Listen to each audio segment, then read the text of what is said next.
1999 সালের 26শে জানুয়ারি ভারতীয় বীর সৈনিকদের নিরাপত্তার লড়াইয়ের পর কার্গিলের বাতাসে উড়েছিল ভারতের বিজয় পতাকা। শেষ হয়েছিল কার্গিল যুদ্ধ। স্মরণে আজও প্রতি বছর 26শে জুলাই পালিত হয় বিজয় কার্গিল দিবস। এই বছর কার্গিল বিজয় দিবসের 25তম বাৎসরিক।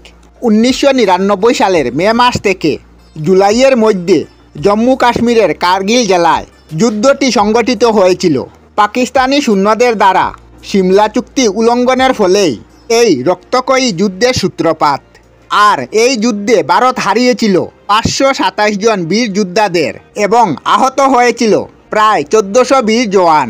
ক্যাপ্টেন বিক্রম বাত্রা সেই সাহসী সৈনিকদের মধ্যে একজন, যারা দেশের জন্য লড়াই করে প্রাণ হারিয়েছিলেন।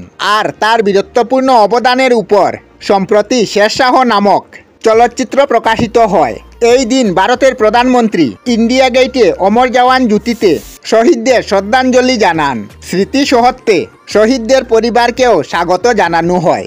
জয় হিন্দ, জয় ভারত, জয় হিন্দুস্তান। ভারত মাতা কি জয়। এই বীর জওয়ানদের চরণে আমার কোটি কোটি প্রণাম। আমরা আমাদের চ্যানেলে সব ধরনের ভিডিও আপলোড করি, যেমন ব্লগ, নিউজ, কুকিং ভিডিও, ধার্মিক আলোচনা ইত্যাদি। যদি আপনারা এই ধরনের ভিডিও দেখতে পছন্দ করেন তাহলে এই চ্যানেলটি নিশ্চয়ই সাবস্ক্রাইব করবেন। আমি আপনাদের সাথে বিদায়ক না, আজকের মতো বিদায় নিলাম। আর ভিডিওটি ভালো লাগে লাইক, শেয়ার ও কমেন্ট করবেন।